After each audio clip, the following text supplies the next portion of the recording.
আজ শুক্রবার 17ই জ্যৈষ্ঠ 2024 সালের 31শে মে, কর্কট রাশি, কর্কট লগ্ন, ক্যান্সার সাইনের জাতক জাতিকাদের দিনটি কিন্তু মধ্যম প্রকৃতির অতিবাহিত হতে চলেছে।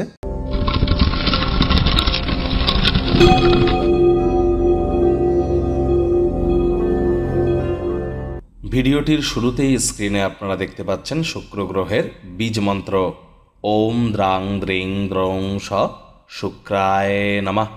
এটি সূর্যের আলো ডোবার পর বা সূর্য অস্ত যাওয়ার পর পারলে 108 বার জপ করুন, না পারলে 21 বার বা 7 বার, অত্যন্ত উপকৃত হবেন।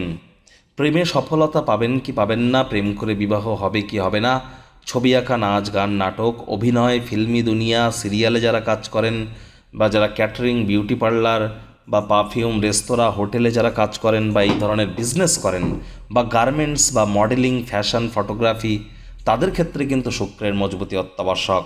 জানেন কি, শুক্র গ্রহেই কিন্তু দেবী মহালক্ষ্মী বিরাজমান, এজন্য শুক্রের মজবুতি অত্যাবশ্যক। অবশ্যই জপ করুন। ভাগ্যমিটার আজ আপনাদের বলছে 7.5 আউট অফ 10, ভাগ্য আপনাদের অনুকূলেই থাকবে। তবে স্বাস্থ্য, অর্থ, পরিবার এই 3 ব্যাপারেই আপনাদেরকে একটু সাবধানতা অবলম্বন করেই চলতে হবে। কোনো প্রকার দ্বিধা দ্বন্দ্ব আজ এড়িয়ে চলুন, এর ফলে আপনাদের অসুস্থতা কিন্তু আরও বৃদ্ধি পেতে পারে। অর্থগত ব্যাপারে আয় ইনকাম আজ আপনাদের বাড়বে। আর্থিক লেনদেন, বিনিয়োগের জন্য দিনটি আপনাদের পক্ষেই থাকছে। নতুন উদ্যোগ পরিকল্পনার পাশাপাশি নতুন নির্মাণ কার্যের শুরুয়াত আজ করা যেতেই পারে। চাকরিজীবী যারা আছেন তাদের অফিসে কম কথা বলে কাজ বেশি করতে হবে, মনের থেকে মস্তিষ্ককে বেশি দাম দিতে হবে। কোনো প্রকার অফিস পলিটিক্স বা গসিপিংয়ের অংশ যেন হবেন না, বসের কিন্তু কুনজরে পড়ে যেতে পারেন।